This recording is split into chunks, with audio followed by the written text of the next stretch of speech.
Qual o caminho da moda? Ainda pega mal repetir uma peça da alta costura? É preciso renovar o guarda-roupas a cada estação? Infelizmente, essas influências não fizeram o mundo mais bonito e muito menos sustentável. A indústria têxtil usa quase 2.700 litros de água para fabricar uma camiseta. É responsável por 20% da poluição dos rios e 10% das emissões de gases de efeito estufa. Nesse episódio de Foco ESG, vamos saber como o setor está se adaptando, desde a produção da matéria-prima, com a participação da Associação Brasileira dos Produtores de Algodão. E a gente tem orgulho de dizer que 84% da nossa produção tem certificação socioambiental. E também vamos saber da indústria têxtil, com os exemplos de uma das companhias mais atuantes em ESG no Brasil, a Malve. Quem vai nos contar é o CEO, Guilherme Wig. O consumidor pode fazer essas escolhas, não necessariamente comprando menos, mas comprando de forma mais consciente, fazendo a pergunta, como falava antes, das suas marcas de preferência, de quais são as suas ações, as suas práticas, onde foi produzida a minha roupa. Porque os números que eu disse antes, do 20% de poluição de rios e oceanos, que é feito pela nossa cadeia, as 80 horas trabalhadas semanais, né? Quando eu falo isso nas associações no Brasil, a turma fica brava de eu mostrar esses números do setor, mas é justamente, mas Guilherme, aqui no Brasil, na média, a gente é melhor do que globalmente. Sim, mas o nosso consumidor está comprando isso lá de fora, né?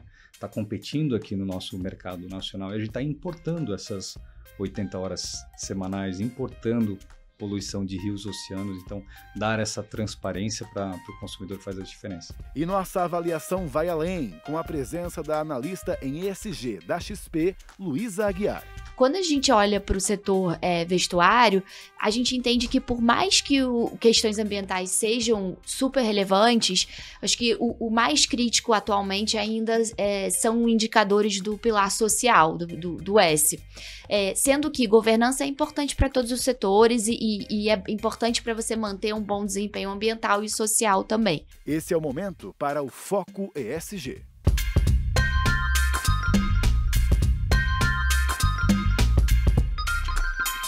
Oi, obrigado por ter escolhido a gente como a sua fonte de informação para esse tema tão importante. E, aliás, por se importar também com o nosso planeta, com o nosso futuro. Já estão aqui em nosso estúdio a Luísa, bem-vinda. Obrigada, é um prazer estar aqui. Obrigado por ter vindo. E também o Guilherme, bem-vindo. Obrigado, prazer grande.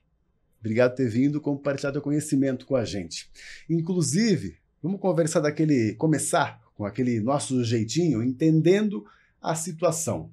A indústria têxtil. Antigamente se ouvia muito o problema principal dela, que era poluir rios, por exemplo. Essa situação, acredito que foi já também uma das primeiras sanadas, né, Guilherme? Olha, eu acho que é um problema atual, digo, não no Brasil, né? Muitos anos atrás eu ainda via rios coloridos aqui no Brasil, em Santa Catarina, onde é a sede do Grupo Malve. Via muito isso. Hoje, no Brasil, quero crer que esteja sanado. Acho que, globalmente, ainda é um problema importante, né, em especial em Ásia. O setor, acho que meu papel é muito de dar essa transparência do número do setor, justamente para que o consumidor consiga entender, né? Porque é meio contraintuitivo a gente achar que quando está comprando uma peça de vestuário, muitas vezes para a gente aumentar a nossa autoestima, que o que esse setor tem por trás, né? O nosso setor ainda é responsável por 20% da poluição de rios e oceanos, né? O setor têxtil. 23% de todo o produto químico produzido no mundo é consumido pela nossa indústria, né? Então, tem muita coisa ainda por fazer. Acho que no S é algo bem relevante também. A gente fala a média, vamos dizer, CLT no Brasil, 44 horas semanais. A média global de um trabalhador do setor têxtil é de 80 horas semanais. Estamos falando de média global. Então, tem muito ainda por fazer. Em Luísa, também tem a questão dos resíduos, né? Até porque a moda sempre trabalhou muito para que a gente comprasse, e aí a gente foi também enchendo os aterros por aí, né? Pode também citar essa situação e algumas outras que você tem analisado? Eu acho que vale trazer que quando a gente analisa ESG para uma empresa, a gente primeiro faz um estudo de materialidade, ou seja, a gente vê quais são os temas que são mais materiais e mais importantes para essa empresa, porque o universo ESG é super extenso, então não dá para a gente atacar tudo ao mesmo tempo. Então, por exemplo, eu sempre gosto de trazer que o que é material para uma mineradora, por exemplo, vai ser diferente do que é material para uma instituição financeira, né? E por aí vai. Quando a gente olha para o setor vestuário, a gente entende que por mais que questões ambientais sejam super relevantes, acho que o mais crítico atualmente ainda são indicadores do pilar social, do S. Sendo que governança é importante para todos os setores e é importante para você manter um bom desempenho ambiental e social também. Então, eu acho que sobre essa questão de resíduos, vale falar um pouco sobre o mercado de segunda mão, que está se desenvolvendo bastante. Tem um estudo que diz que cresceu 22% só em 2022, então é um mercado que tem muito potencial para crescer ainda mais. E você, como consumidor, quando você compra uma peça do mercado de segunda mão, em detrimento de uma peça nova, você está alongando a vida útil desse produto, ao mesmo tempo que você está jogando menos resíduos, você está consumindo menos recursos naturais e diminuindo também as emissões, porque você está priorizando um produto usado em detrimento de um novo. Então, mas eu acho que tem muitos desafios aí no pilar ambiental, por mais que na nossa análise o pilar social ainda seja bastante crítico para o setor. Legal, os dois deram inclusive já um exemplo aí de um problema que poderia ser crônico, até pelo tempo que ele durou, né? Questão de poluição, questão de resíduos.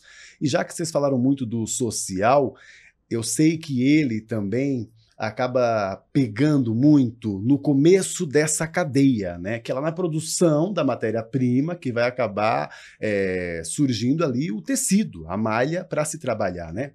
Por isso, então, a gente inclui agora na nossa conversa também a Silmara, que é da Associação Brasileira de Produtores de Algodão, que pode contar para a gente como é que tá esse início da cadeia, que agora tem até um selo já, né? Sou de algodão. Que trabalho que é esse, hein, Silmara? Bem-vinda. Oi, Pablo, é um prazer estar com vocês. Falar do trabalho de base que é feito nas fazendas de algodão do Brasil é falar de 20 anos de trabalho dedicados a toda uma estruturação que nem se falava em ESG na época, mas que os produtores de algodão do Brasil já tinham alguma preocupação em relação a isso. Então, desde 2005, os produtores já se preocupavam com toda a questão trabalhista. A gente tinha NR31, entre outras legislações, que são legislações muito específicas para o campo, ligadas principalmente a questões sociais. Então, desde 2005, a associação acabou estruturando um programa de sustentabilidade com uma certificação própria para as fazendas de algodão do Brasil. Esse programa, em 2012, ele se tornou nacional para os 9 estados que compõem a Abrapa, e a gente está falando de um protocolo que é composto de 183 itens. Ele não é um protocolo que trabalha apenas com itens sociais, mas a gente tem também questões ambientais. Na verdade, a gente está falando de 8 critérios, então 183 perguntas, dividido em 8 critérios, que passam por liberdade de associação sindical, não haver trabalho infantil, trabalho escravo, que a gente sabe muito bem que o agronegócio vinha com uma pecha, né, essa questão de que existe trabalho infantil, existe trabalho escravo. Então, essa trajetória, né, a gente está falando aí de uma década em si, de um trabalho nacional, um protocolo com certificação de terceira parte. A gente tem certificadoras independentes que fazem a aplicação, visitam essas fazendas a cada safra, então não é uma verificação que é feita por um tempo extenso, não, as fazendas funcionam por safra e a cada safra elas recebem essa visita, essa verificação, e o Brasil acabou sendo o primeiro país do mundo por esse trabalho que fez benchmark com a Better Cotton Initiative, certamente Guilherme conhece, e é um trabalho conhecido no mundo todo, e hoje 42% de todo o algodão licenciado pela Better Cotton no mundo vem de fazendas brasileiras.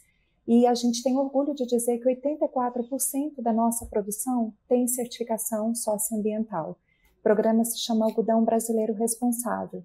Então, essa estrutura de sustentabilidade, a gente acabou aproveitando todo esse trabalho, a gente envolve outros pilares como qualidade, rastreabilidade. O produtor brasileiro, ele sempre teve muita vontade que o consumidor final soubesse, olha, esse algodão, ele veio dessa fazenda, essa fazenda tem certificação socioambiental, ela tem licenciamento, ela cumpre com as regras do protocolo estabelecido para o setor.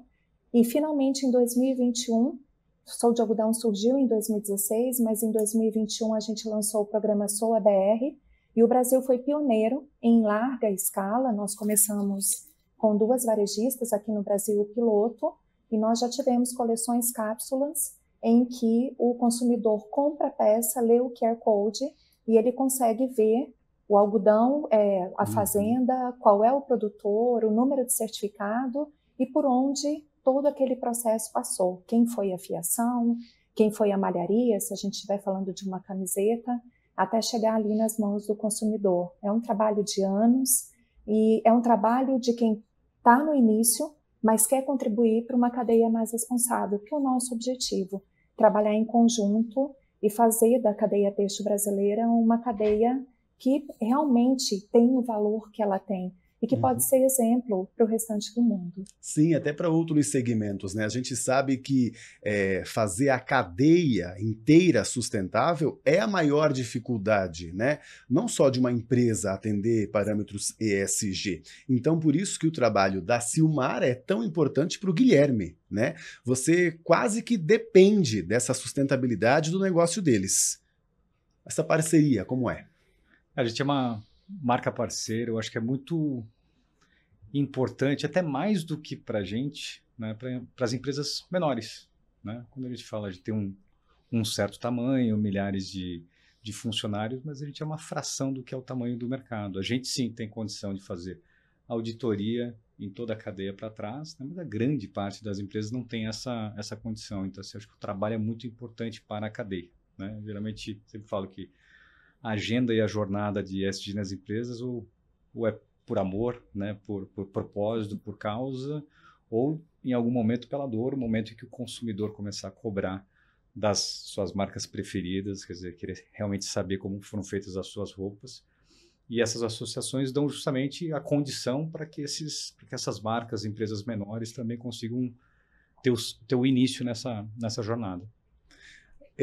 Silmara, como é que vocês têm percebido essa mudança que vocês provocaram, né? De início, trouxe um pouquinho de incômodo na adaptação? Ela já valeu a pena? Acredito que sim, né? Sim, na verdade, Pablo, o que o Guilherme comentou faz muito sentido, porque a própria associação se mexer e os produtores entenderem que isso era importante. Então, a gente começa com o trabalho de sustentabilidade em 2012, e chega em 2016, a preocupação era, nós somos uma fibra natural, nós temos todo um trabalho feito em campo, né? Nós temos resultados para entregar, a gente consegue dizer como o algodão é produzido no Brasil, ele tem um valor agregado diferenciado, mas isso não chegava nas mãos do consumidor. E o conhecimento do consumidor. E o nosso maior concorrente é a fibra sintética. Isso é fato. Nos últimos 40 anos, nós perdemos market share para a fibra sintética. Isso não acontece só na indústria brasileira, é uma tendência mundial. E mais do que isso, a gente precisava chamar a cadeia, entender melhor a cadeia, comunicar melhor para a cadeia o que de fato nós fazíamos, encontrar meios de fazer com que esse trabalho coletivo e esse trabalho de muitas mãos, porque quando a gente fala de sustentabilidade e rastreabilidade, principalmente, ninguém faz rastreabilidade sozinho, principalmente quando a gente está falando de uma cadeia, como a cadeia têxtil, que é uma cadeia tão longa.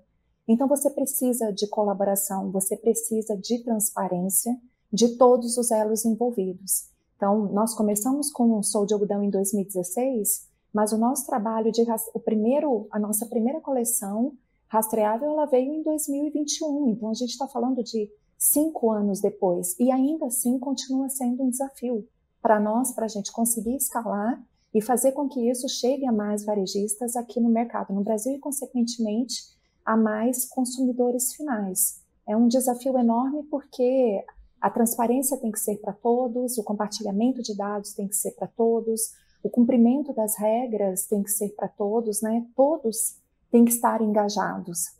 Esse é o propósito maior. E quando a gente tem uma cadeia produtiva que vem a público para convidar o restante da cadeia, olha, a gente está aqui, a gente sabe que tem um trabalho enorme pela frente, nós não somos perfeitos, mas a gente já fez muita coisa e a gente tem algo para entregar, para oferecer. Nos ajudem a levar isso a conhecimento desse consumidor final. Porque, como o Guilherme disse, o consumidor final, ele compra da Malve, ele não compra da fazenda que está no interior do Mato Grosso. Né? E ele conhecer o trabalho que essa fazenda faz, ele se dá através do esforço coletivo. O produtor, a associação, a Malve, até que essa informação chegue a ele. É engraçado isso, né? Porque até muitas vezes a gente pode comprar um produto e não se ligar do caminho que ele fez, né? E como que é importante essa parceria, inclusive, que não tem mais como voltar atrás, né? Faz muita diferença para a indústria esse trabalho, né, Luiz?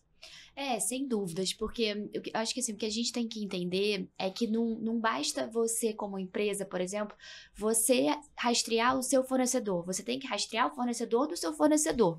Então, por exemplo, se eu como empresa compro uma malha, eu preciso rastrear esse meu fornecedor, mas eu preciso rastrear quem proporcionou o fio para produzir essa malha. Então, a dificuldade é o tamanho dessa cadeia, que é muito fragmentada quando a gente olha para o setor vestuário. É uma cadeia que envolve vários fornecedores, porque você olha também você tem esse ângulo maior. Eu acho que vale também colocar que tem como você usar a tecnologia como aliada para ajudar nessa rastreabilidade. Imagina que uma empresa de moda tenha 2.500 fornecedores. Muito difícil, ela vai em 2.500 fazendas para auditar, como é que ela vai fazer isso, né? Então, eu acho que tem que usar também, e aí é uma defesa minha sobre a agenda ESG, de realmente olhar para a tecnologia como aliada, né? Então, como é que pode fazer, por exemplo, um sistema de dados robusto, onde esses fornecedores podem ser mapeados. É importante também, assim, e os fornecedores que não têm boas práticas, o que eu faço com ele? Eu vou excluir ou não? Eu vou fazer um trabalho de engajamento? Então, as questões, eu acho que também tem o trabalho contínuo com esses fornecedores, né? Não é só você não tem boas práticas, eu não vou trabalhar com você. O que eu posso fazer para que você tenha, né? E como é que eu vou influenciar positivamente toda uma rede? Eu acho que são questões importantes, porque a ESG também tem um papel de influência muito forte, né? Sim, Guilherme, foi desse jeito mesmo. Aliás, ainda é, né? Vocês já estão nesse ponto de fazer algumas exigências para fornecedores? Demais, né? Acho que no começo, hoje eu digo que é muito mais simples, né? Uma empresa que começa hoje, ela tem como ir no mercado, comprar algo que já consome menos água, né? O que tem menos emissão de CO2, né? Quando a gente começou, e concordo muito com o que a Luísa falou, a gente teve que inovar, usar tecnologia, mais do que somente tecnologia, em especial inovação, para criar essas tecnologias, né? E para isso você precisa, num momento onde lá atrás se tinha pouca transparência, né? Abrir suas portas, deixar os fornecedores e concorrentes entrarem para a gente conseguir co-criar, né? Então, a gente lidera hoje essa agenda no país, enfim, não só de premiações e coisas, mas estamos entre as 10 ou 20 empresas mais transparentes do mundo, no nosso setor. Mas no começo era muito difícil, né? Como falamos antes, convencer um fornecedor a olhar para essa agenda, sendo o único que está pedindo isso para ele, sendo que nenhum outro cliente está pedindo, é bem mais difícil, né? Então você acaba tentando levar essa agenda, porque você fala, qual que é o maior avanço, né, eu transformar a minha empresa, que eventualmente seja, sei lá, nota 9 no campo do ESG em nota 9,5, ou aquele que está em nota 0 e para uma nota 5. O tamanho do impacto que se tem de mexer na cadeia para trás, que é onde está justamente a emissão,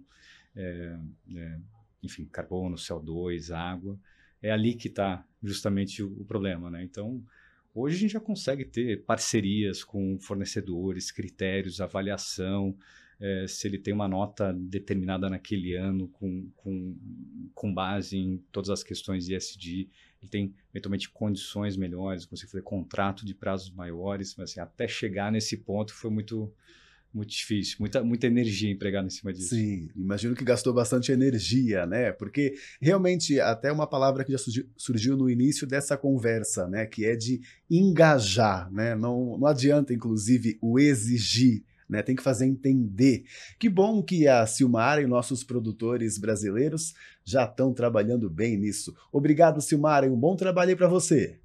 Obrigada, Pablo. Boa noite para vocês. Até uma próxima. Tchau, tchau. Até. Guilherme, conta pra gente então agora até a continuidade dessa cadeia, né? Dentro da fábrica, trabalho que você considerou que foi importante e que para vocês fez uma diferença nessa escalada ESG. Eu acho que o primeiro ponto para destacar é a questão da cultura, né? Quando eu cheguei, eu digo que foi muito fácil para mim, porque essa cultura, essa visão, esse propósito, essa paixão pelo tema já estava instalado, né? Eu lembro de um momento onde eu fui recém-chegado na companhia, tinha uma máquina lá, digamos, sei lá, R$1 milhão para comprar, uma outra que era R$1.200.000, mas aquela economizava um pouco de água e um pouco de energia, né? E eu fiz uma pergunta na sala, tinha diretores, uma turma na empresa, foi uma pergunta de tipo, tá, mas esse R$200.000 a mais, ele vai ser compensado pela energia e pela água que ela vai consumir a menos, né? Todo mundo me olhou, parecia um alien naquela sala. Disse, não sei, a gente nem vai fazer essa conta, mas é óbvio que a gente tem que comprar essa máquina, simplesmente pelo fato que ela consome menos água, energia e assim por diante. Acho que esse é o ponto principal, né? De ter uma cultura instalada e as pessoas estão engajadas nesse tema. Elas perceberem que elas têm que hoje em dia olhar para alguns tópicos a mais. Exatamente.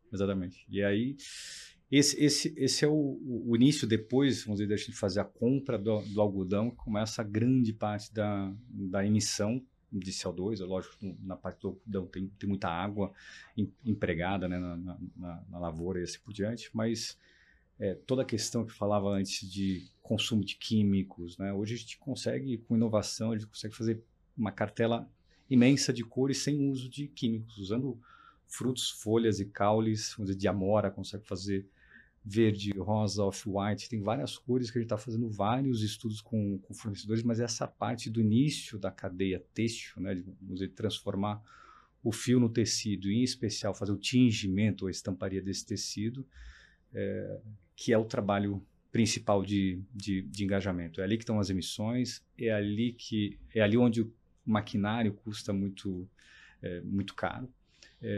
Mas tem muita inovação interessante. Muitas vezes me pergunto, é mais caro fazer algo fazer um produto, uma peça de vestuário de uma forma mais sustentável? Hoje não necessariamente, né? A gente lançou, acredito que 2 ou 3 anos atrás, o que a gente chama de o jeans mais sustentável do Brasil. O jeans, na sua parte de lavanderia, leva mais ou menos de 80 a 100 litros por peça. Quer dizer, uma calça leva 80 a 100 litros. E a gente conseguiu fazer isso, foi a primeira fábrica no mundo, a primeira, obviamente, no Brasil também, é ainda a única no Brasil, que faz isso com um copo d'água, né?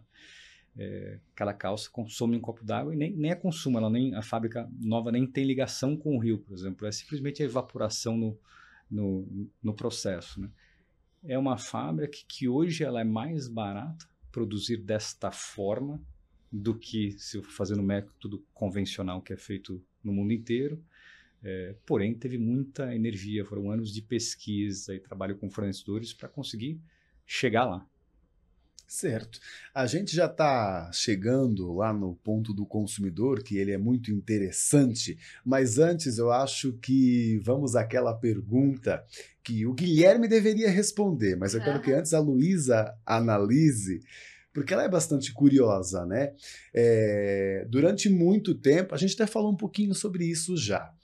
A moda trabalhou muito com o fast fashion, não só as fábricas, como o próprio varejo, né? As estações estão aí, inclusive, para nos forçar, diríamos assim, a comprar roupas novas, né? Como é que uma indústria têxtil ela ainda é super rentável, como antigamente, abandonando o fast fashion e fazendo um produto durável?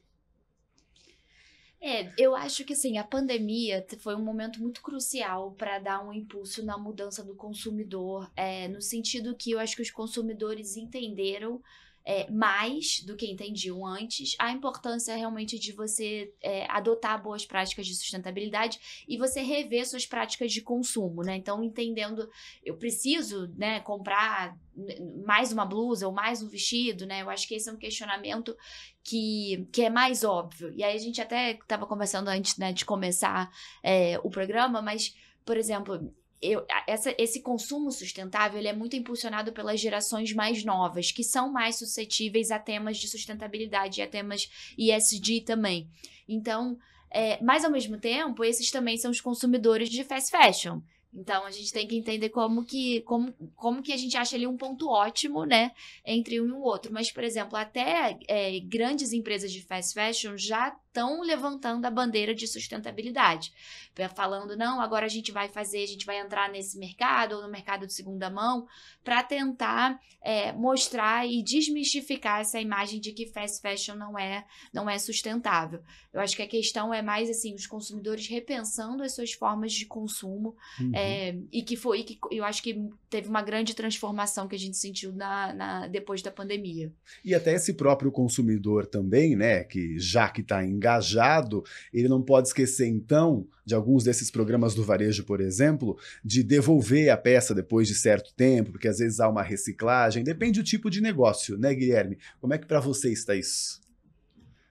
Olha, a gente fez algumas escolhas, né? A gente escolheu ter peças, coleções mais atemporais, né? Mas é uma escolha. Acho que tem muita escolha que o consumidor pode fazer que gera um impacto enorme, sem que necessariamente ele precise comprar menos, né? A matemática nossa é que eu quero consumidores mais fiéis, né? Se pegar países desenvolvidos de 18 a 29 anos, 74% tem um engajamento, uma fidelidade muito maior a marcas que justamente têm práticas de ESG reconhecidas, né? Circularidade, uma porção de coisas. Então, mas para o consumidor que não quer eventualmente comprar menos, né?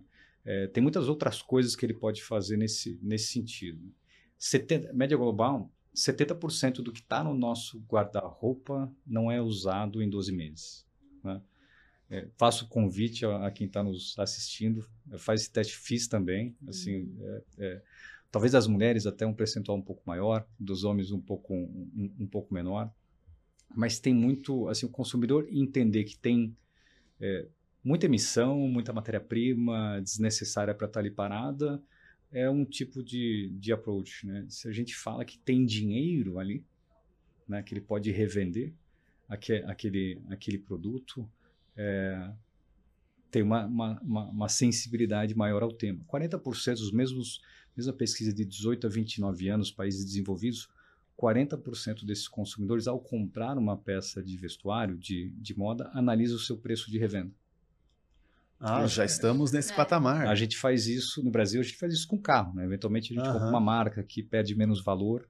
Nos países desenvolvidos, a molecada já está fazendo isso com moda, 40% analisa. Quem é que vai justamente segurar mais valor lá na frente? Aquela peça que dura mais, aquela peça com uma qualidade superior, né? Então, quando a gente fala justamente de uma peça que, eventualmente a gente é X% mais caro do que determinada outra marca, né? Mas será que é mesmo a longo prazo mais caro? Quer dizer, se eu sou 10 ou 15% mais barato do que qualquer outra marca, sei lá, mas se eu duro 2 vezes, 3 vezes mais, quem que é mais barato na prática, né? Então, o consumidor pode fazer essas escolhas, não necessariamente comprando menos, mas comprando de forma mais consciente, fazendo a pergunta, como falava antes, das suas marcas de preferência, de quais são as suas ações, as suas práticas, onde foi produzida a minha roupa, porque os números que eu disse antes, do 20% de poluição de rios e oceanos, que é feito pela nossa cadeia, as 80 horas trabalhadas semanais, né? Quando eu falo isso nas associações no Brasil, a turma fica brava de eu mostrar esses números do setor, mas é justamente, mas Guilherme, aqui no Brasil, na média, a gente é melhor do que globalmente. Sim, mas o nosso consumidor está comprando isso lá de fora, né? Está competindo aqui no nosso mercado nacional e a gente está importando essas 80 horas semanais, importando poluição de rios, oceanos. Então, dar essa transparência para o consumidor faz a diferença. Certo. A gente já está se encaminhando para o fim. Gostaria da tua visão sobre o futuro desse setor. Até complementando um pouco do que o Guilherme trouxe, né? Eu acho que assim, ESG é uma agenda, sobretudo, de mitigação de riscos e você também conseguir maximizar as oportunidades. Então, por exemplo, quando você adota, né, você como empresa, quando você adota uma boa prática de ESG, você está mitigando um risco no futuro. Porque ESG você não vai ver uma diferença, às vezes você não vai adotar hoje uma prática, vai ver uma diferença amanhã. É uma agenda mais a longo prazo. Então, a percepção, ela precisa também ser levada nesse sentido. No que tange ao futuro, eu acho que o setor vai se utilizar muito da tecnologia para adotar práticas mais sustentáveis, então seja blockchain, produção de jeans, de camisetas usando material reciclado, ou usando, por exemplo, como foi já mencionado aqui, uma rastreabilidade que você possa conferir que por exemplo, esse produto foi feito de forma sustentável e que tenha algum tipo de certificação socioambiental. Então, acho que isso vai ser cada vez mais solicitado. Eu acho que a economia circular também é uma tendência para o futuro, para o setor. Mas gostei muito do que foi colocado de que não é necessariamente você consumir menos, mas você consumir de forma mais sustentável. E eu acho que a pressão, tanto dos consumidores quanto dos investidores, por produtos mais sustentáveis, ela vai continuar crescendo ao longo do tempo. Preparado, Guilherme, para esse futuro? Preparado, claro. A gente quer buscar justamente que o consumidor seja mais consciente, faça escolhas mais conscientes. Com isso, a gente vai conseguir mudar a cara do nosso setor, né? A escolha que fizemos há muito tempo atrás é que não adianta a gente ser o mais sustentável sozinho, né? Se a gente tem uma fração do setor, que a gente quer de fato mudar a cadeia e isso passa pelo consumidor, né? Tendo mais consciência, a cadeia para trás vai mudar muito mais rápido. Guilherme, obrigado por você levar o nome do Brasil com tantos, né, pontos positivos hoje, né, desse impacto positivo, né? Também obrigado por trazer esses exemplos aqui, tanto para a gente, tanto para o próprio setor, que eu sei que se espelha em você, né, e também outros que querem ideias para se tornar mais ESG. É um prazer grande, assim, é um propósito, acho que é uma visão e uma paixão pelo tema que a gente nutre há tanto tempo e estou feliz de estar aqui. E Luísa, obrigado por ser aqui a minha comentarista muito eficiente sobre o tema. Obrigada, é um prazer. Eu acho que lá na XP a gente olha muito a fundo para como que as empresas atuam no que tange a ESG, então conte conosco, a gente olha para vários setores da Bolsa, então a gente pode sempre ajudar a contribuir com essa narrativa. Espero que vocês tenham gostado também desse papo, né, que trouxe tanto conhecimento para a gente compartilhado. E para você não perder nada, lá no YouTube tem que clicar no sininho, assim vai ser sempre avisado sobre os nossos novos episódios. E também nas redes sociais, não esquece de seguir o SBT News. E a gente se vê aqui no SBT.